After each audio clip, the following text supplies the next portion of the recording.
You are listening to Alex Nanlohi Podcast, to know the Lord and to make Him known.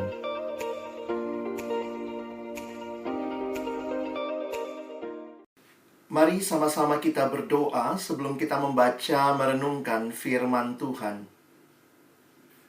Kami datang dalam ucapan syukur pada pagi hari ini ya Tuhan, untuk kesempatan kami merayakan Paskah, kebangkitan Tuhan. Dan biarlah ketika kami sama-sama akan membuka firman-Mu ya Tuhan, bukalah juga hati kami. Jadikanlah hati kami seperti tanah yang baik, supaya ketika benih firman-Mu ditaburkan itu boleh sungguh-sungguh berakar, bertumbuh, dan juga berbuah nyata di dalam kehidupan kami. Berkati hamba-Mu yang menyampaikan, setiap kami yang mendengar. Tuhan, tolonglah kami semua, agar kami bukan hanya menjadi pendengar-pendengar firman yang setia, tapi mampukan dengan kuasa pertolongan dari Roh-Mu yang kudus, kami dimampukan menjadi pelaku-pelaku firman-Mu di dalam kehidupan kami. Bersabdalah ya Tuhan, kami anak-anak-Mu sedia mendengarnya. Dalam satu nama yang kudus, nama yang berkuasa, nama Tuhan kami Yesus Kristus, kami menyerahkan pemberitaan firman-Mu. Amin. Shalom, selamat pagi untuk Bapak Ibu, guru maupun juga orang tua dan juga anak-anakku yang saya kasihi dalam Tuhan Yesus Kristus. Bersyukur untuk kesempatan ini kita sama-sama akan merenungkan kebenaran firman Tuhan dalam rangka Paskah kita hari ini dengan tema Jesus is Alive. Lagu-lagu yang kita nyanyikan begitu luar biasa mengingatkan tentang Kristus yang hidup. Dan karena Dia hidup, maka kita memiliki hari esok bersama dan di dalam Tuhan. Merayakan Paskah di tengah pandemi virus corona ini, yang awalnya adalah masalah kesehatan, tetapi sekarang telah menjadi berbagai masalah yang terkait dengan semua aspek kehidupan. Untuk orang tua, Bapak Ibu guru harus bekerja dari rumah. Untuk anak-anak kami harus belajar secara online. Bahkan juga berdampak dalam kerohanian. Kita pun beribadah hari ini secara online. Tetapi kita bersyukur kepada Tuhan bahwa kasih-Nya tetap nyata. Dan Tuhan yang sama yang memberi kesempatan bagi kita untuk juga melalui teknologi yang ada tetap bersekutu, tetap beribadah. Bagian firman Tuhan yang akan kita renungkan hari ini diambil dari Injil Yohanes pasal yang ke-20, ayat 24 sampai dengan ayat yang ke-29. Saya sudah menuliskan seluruh bagian ayat ini supaya kita bisa mengikuti melalui screen yang ada di depan kita. Yohanes pasal yang ke-20 ayat 24 sampai 29. Tetapi Thomas, seorang dari ke-12 murid itu yang disebut Didimus, tidak ada bersama-sama mereka ketika Yesus datang ke situ. Maka kata murid-murid yang lain itu kepadanya, "Kami telah melihat Tuhan." Tetapi Thomas berkata kepada mereka, "Sebelum aku melihat bekas paku pada tangannya, dan sebelum aku mencucukkan jariku ke dalam bekas paku itu, dan mencucukkan tanganku ke dalam lambungnya, sekali-kali aku tidak akan percaya." 8 hari kemudian, murid-murid Yesus berada kembali dalam rumah itu, dan Thomas bersama-sama dengan mereka. Sementara pintu-pintu terkunci, Yesus datang dan Ia berdiri di tengah-tengah mereka dan berkata, "Damai sejahtera bagi kamu." Kemudian Ia berkata kepada Thomas, "Taruhlah jarimu di sini dan lihatlah tanganku.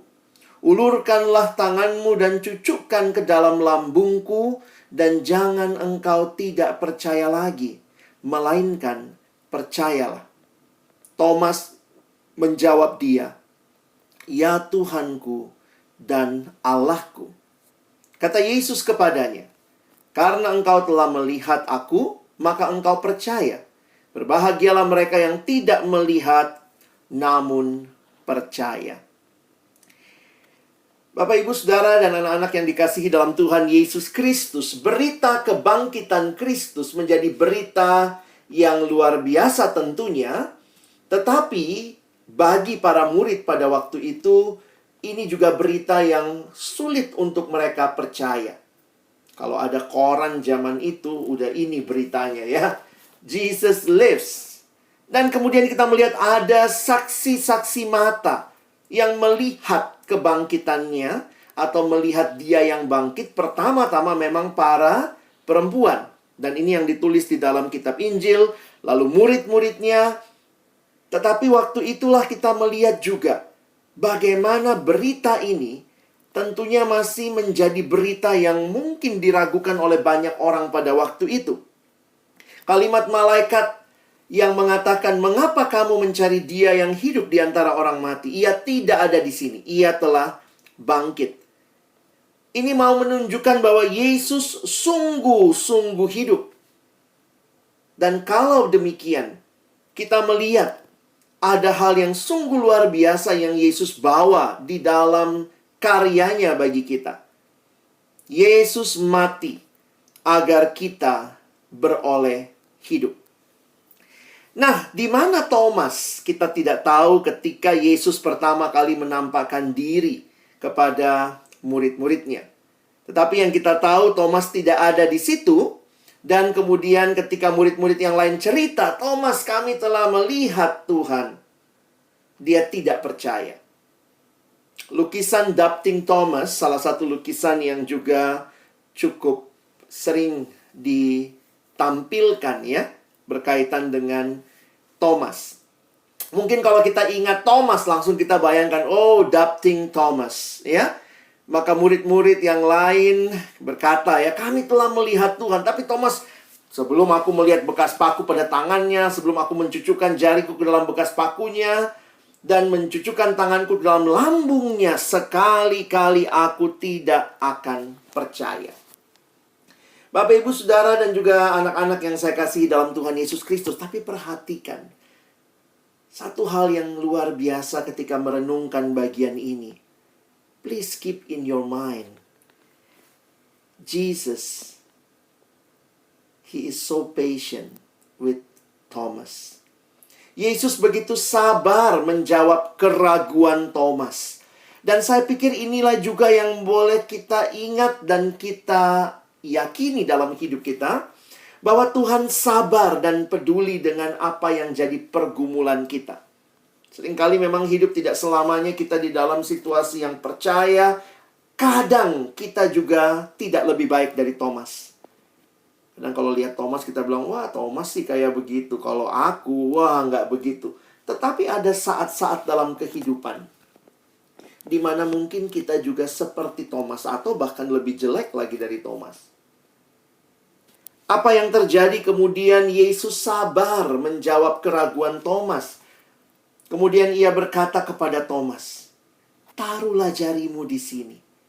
Wah, kalau Yesus nggak sabaran, langsung Yesus bilang, "Ini aku." Bangkit, selesai, begitu ya. Tetapi Yesus sabar untuk menghadapi apa yang jadi pergumulan keraguan Thomas. "Taruhlah jarimu di sini. Dan lihatlah tanganku. Ulurkanlah tanganmu. Dan cucukkan ke dalam lambungku. Dan jangan engkau tidak percaya lagi, melainkan percayalah." Bapak, Ibu, Saudara yang dikasihi dalam Tuhan Yesus Kristus, kebangkitan Yesus memberikan satu hal yang sangat berbeda bagi kehidupan para murid yang berjumpa dengan Yesus yang bangkit. Saya ingin secara sederhana mengajak kita melihat apa dampak kebangkitan Yesus bagi hidup kita saat ini. Tentu bagi murid pada abad pertama, tetapi juga bagi kita yang hidup saat ini. Apa dampak kebangkitan Yesus bagi hidup kita? Beberapa ayat Alkitab yang saya kutip ingin menjelaskan 3 hal. Let us consider these 3 things about Jesus' resurrection that really changed our life. Pertama, ketika kita melihat akan kebangkitan Yesus, maka kita percaya, kita meyakini yang pertama adalah tentang God's forgiveness. He died that we might be forgiven. Perhatikan ayat yang menarik di dalam 1 Korintus pasal yang ke-15 ayat yang ke-7. Dan jika Kristus tidak dibangkitkan, maka sia-sialah kepercayaan kamu dan kamu masih hidup di dalam dosamu. Kalau Yesus tidak bangkit, maka saudara dan saya tidak pernah mengalami pengampunan dosa. Tetapi karena dia bangkit, maka karyanya di kayu salib adalah karya yang menang dan ditegaskan di dalam kebangkitan, dan kita tidak lagi hidup di dalam dosa. Wah, ini ayat yang sangat indah. Jika Kristus tidak dibangkitkan, sia-sia kepercayaan kamu dan masih hidup dalam dosa. Tetapi karena Kristus bangkit, maka kita memiliki pengampunan dosa. Kita mengalami God's forgiveness. Forgiveness is here. Dosa begitu mengerikan. Dan dosa menjadi realita hidup manusia. Dan kemudian kita melihat karya Kristus, kematian dan kebangkitannya memastikan kita dibebaskan dari dosa. Tetapi bukan hanya itu. Kebangkitan Kristus membawa kita melihat yang kedua, atau melihat dan mengalami God's power. The power of the cross, the power of Jesus' resurrection. Yang menarik, saya kutip kalimat dari Bapak Pendeta John Stott yang berkata dalam sebuah kutipannya, God who raised Jesus from physical death can raise us from spiritual death and make us new people in Christ. Mengapa ini mungkin? Kenapa Yesus yang membangkitkan kita itu bisa memberikan kehidupan yang baru kepada kita? Mari Bapak Ibu Saudara, anak-anak yang dikasihi Tuhan, perhatikan baik-baik. Di dalam Efesus pasal yang pertama, ayat 19 dan 20. Perhatikan kalimat yang disampaikan oleh Paulus. Dan betapa hebat kuasanya, this is God's power, bagi kita yang percaya, sesuai dengan kekuatan God's power. Kuasanya yang dikerjakan di dalam Kristus dengan membangkitkan dia dari antara orang mati dan mendudukkan dia di sebelah kanannya di sorga. Apa maksud ayat ini? Secara sederhana ini mengingatkan kita bahwa kuasa Allah, God's power, yang membangkitkan Yesus, kuasa yang sama ada dalam diri kita dan membangkitkan kita. Karena itu Paulus berdoa di Efesus 1 ini, supaya mereka, yaitu murid-murid, boleh mengalami betapa hebat kuasanya. Bukan hanya kuasa yang membangkitkan Yesus pada masa itu, tetapi kuasa itu yang kita terima di dalam hati setiap kita yang percaya. The same power is working in us. Jadi, yang menarik ini ya, kebangkitan Yesus melaluinya, dia memberikan kita kuasa atas segala kecenderungan dosa. We can say no to sin, and we can say yes to God. Dan ini terjadi ketika kita mengizinkan dia to take the full control of our lives. When you give him the full control, that power operates in our lives. Luar biasa. Memang kalau kita ingat, Yesus bukan hanya menyelesaikan pergumulan dosa yang lalu, tetapi juga saat ini, teman-teman dan saya, kita semua berjalan di dalam kuasanya. Kuasanya yang membawa kita bisa menang melawan berbagai pergumulan dosa. Wah, ini memang menarik kalau kita perhatikan ya. Saya menghayati sebenarnya sin is the real pandemic. Dosa itu sebenarnya pandemi yang sesungguhnya. Kenapa? Dosa itu melanda seluruh dunia. Kalau bicara COVID, yes. COVID melanda banyak tempat. Tapi kan tidak semua kena. Jadi pandemi karena terjadi di banyak tempat di dunia. But, still, tidak semua kena. Tetapi waktu bicara dosa, Alkitab mengatakan semua manusia berdosa. Sin is the real pandemic. Dan inilah yang kita alami. Jadi periksa ya. Jangan-jangan virus kita banyak juga dalam hidup ya. Because sin is the real pandemic. Coba periksa waktu ada di rumah nih ya. Apa virus-virus kita? What viruses are in you right now? Laziness, malas gitu ya, mager banget gitu. Rasanya apalagi udah setahun kayak begini ya, kita nggak tahu sampai kapan seperti ini. Mulai ada yang seneng marah-marah, anger, cheating when you do your homework or many things else, lying. Buka apa itu? Oh enggak, pelajaran. Taunya buka yang nggak bener gitu ya. Envious, karena mungkin itu begitu rupa menjadi orang yang iri hati. Dan banyak juga yang terjebak dengan pornografi. Dalam situasi yang serba online rasanya dekat sekali. Semua tinggal sejauh klik. Dan greed. Ini virus-virus apa yang ada dalam diri kita yang sedang kita alami. Dan ingatlah, kebangkitan Kristus memberikan kita kuasa untuk berkata tidak kepada hal-hal ini. Dan berkata ya kepada Allah. Kita bisa berkata, I am free. Because Jesus' power works in me. Jadi, menarik sekali untuk memperhatikan di tengah-tengah pergumulan hidup, kuasa Allah bekerja bagi kita. Membawa kita dari kemenangan kepada kemenangan. Dan yang terakhir, God's ultimate triumph. Kalau kita melihat kehidupan manusia, maka hidup manusia tidak berakhir di sini. Tetapi Tuhan berjanji memberikan kita hidup yang kekal.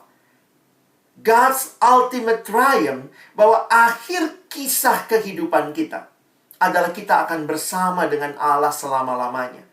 Coba perhatikan ayat ini. Rasul Petrus dalam 1 Petrus 1 ayat 3 berkata, dia memuji Allah, terpujilah Allah dan Bapa Tuhan kita Yesus Kristus, yang karena rahmatnya yang besar telah melahirkan kita kembali oleh kebangkitan Yesus Kristus dari antara orang mati. Apa yang dibawa? Kepada suatu hidup yang penuh pengharapan. Kalau kita melihat terjemahan bahasa Inggrisnya, dipakai istilah living hope. Beberapa terjemahan menggunakan hal tersebut. Jadi, apa yang dimaksud dengan hal ini? Coba Kak Alex kasih contoh begini ya. Siklus hidup manusia selama ini itu sangat-sangat biasa ya. Lahir, hidup, mati. Itu siklus manusia. Lahir, hidup, mati.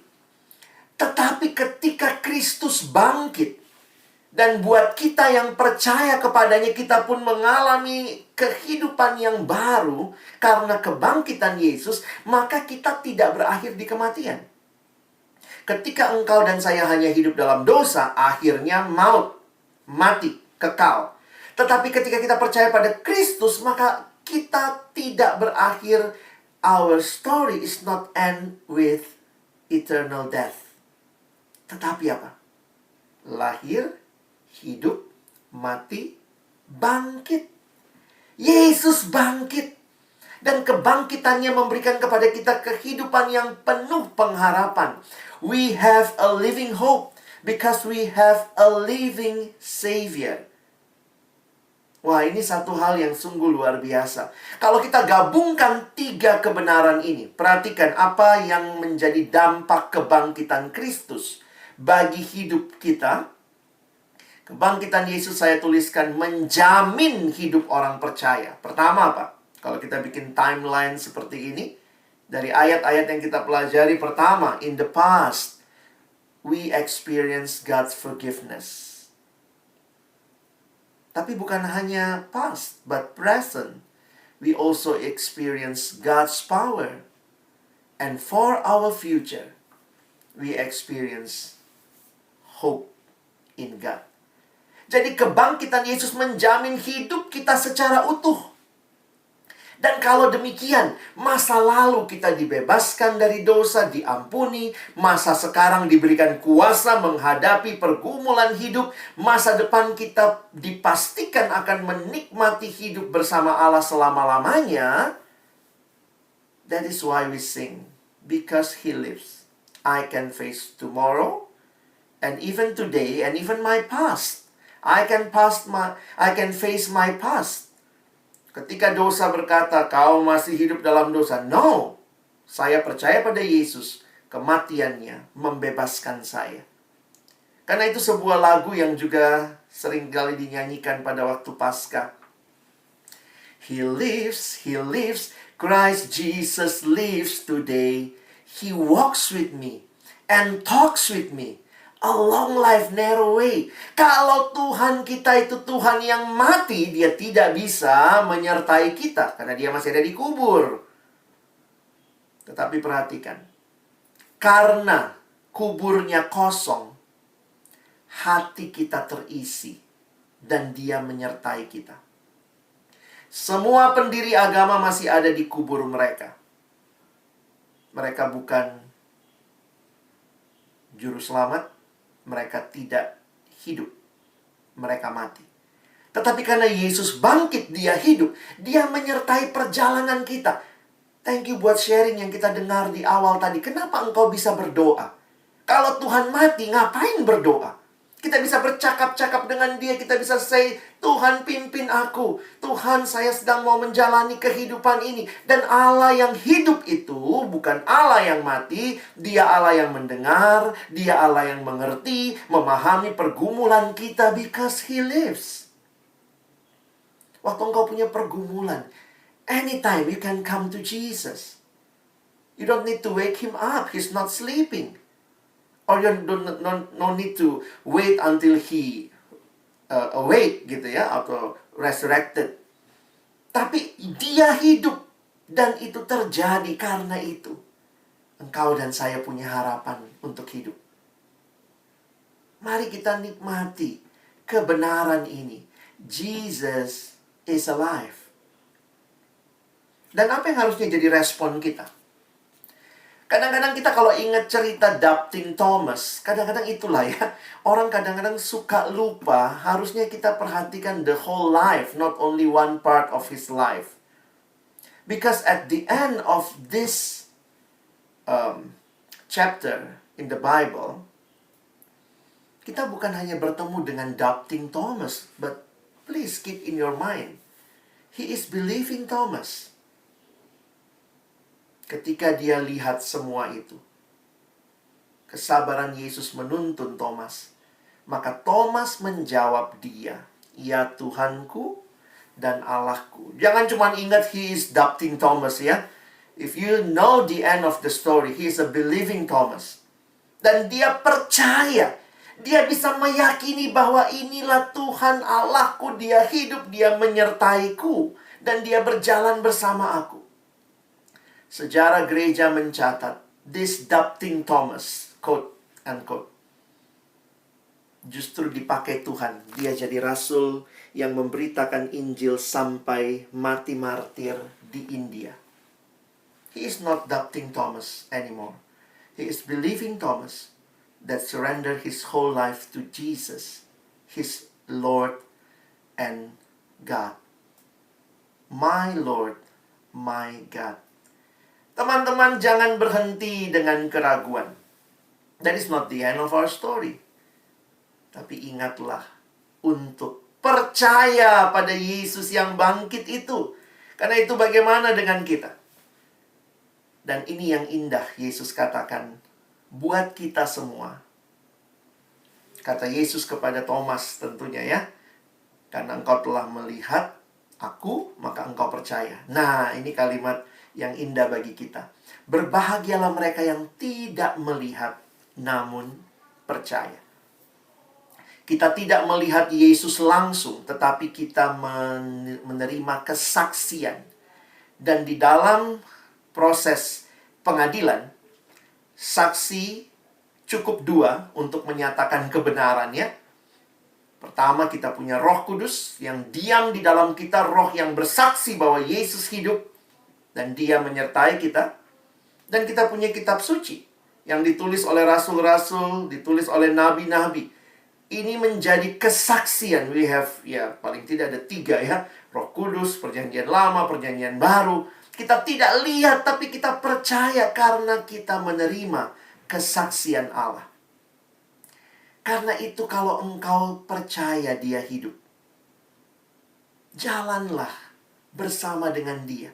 Serahkan hidupmu kepada Dia. Taruh masa depanmu kepada Dia. Tuhan bukan embel-embel kehidupan. He is not just an accessory that you need sometimes. Ya, kalau butuh ya ambil begitu ya. No. But He is your Lord and God. Memang yang sulit dalam hidup ini adalah percaya ya. Sebenarnya unik ya. Orang Kristen seringkali disebut orang percaya. But the most difficult things for us to do is percaya itu ya. Kita disebut believer. Tapi kadang-kadang sulit untuk percaya. Tapi karena Dia hidup, maka ingatlah. Ya, saya tuliskan seperti ini. Salah satu kesulitan besar bagi kita sebagai orang percaya adalah untuk sungguh-sungguh percaya. Percaya bahwa Allah yang hidup itu, Dia Allah yang tahu dan sanggup memberikan yang terbaik yang kita butuhkan. Saudara yang dikasihi Tuhan, kalau Dia hidup, maukah kita percaya kepada Dia? Dan kalau kita percaya kepada Dia, serahkan seluruh hidupmu kepada Dia. Masa depanmu. Engkau bukan hanya hidup dalam masa lalumu sudah diampuni.